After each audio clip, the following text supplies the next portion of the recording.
All right, this coming Sunday will mark 1 year since the officer-involved shooting death of Ronnie Shumpert. This morning, the second in command at the Tupelo Police Department, along with several officers, talked to pastors, youth, and adults as part of an effort to improve relations between law enforcement and the African-American community. WCBI's Ali Martin has his exclusive report.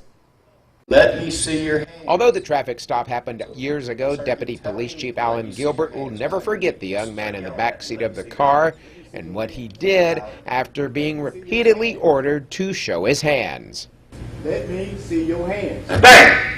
The deputy chief opened his presentation at the Temple of Compassion and Deliverance with the real-life story to show the potential dangers police face on a daily basis.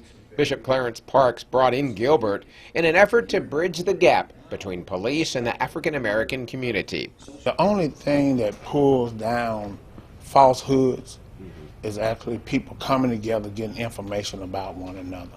When you sit down with people and you talk to people, you get a different point of view about a person, than what somebody said about them. Parks and Gilbert spent part of the program speaking, but more time just listening.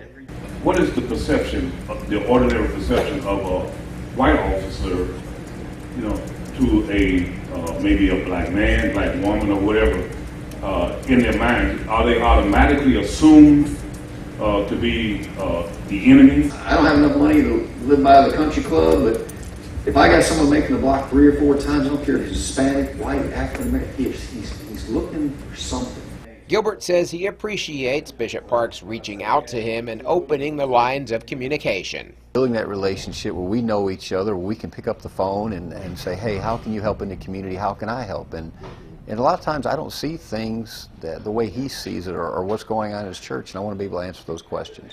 When the presentation and discussion wrapped up, the young people were able to see a patrol unit up close.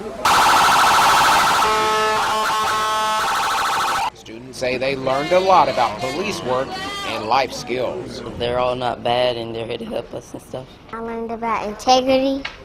It's always good to do good things when somebody's watching you, but it's even better when somebody's not watching you. The goal from everyone involved is to have productive discussions and community events in the future. In Tupelo, I'm Ali Martin, WCBI News.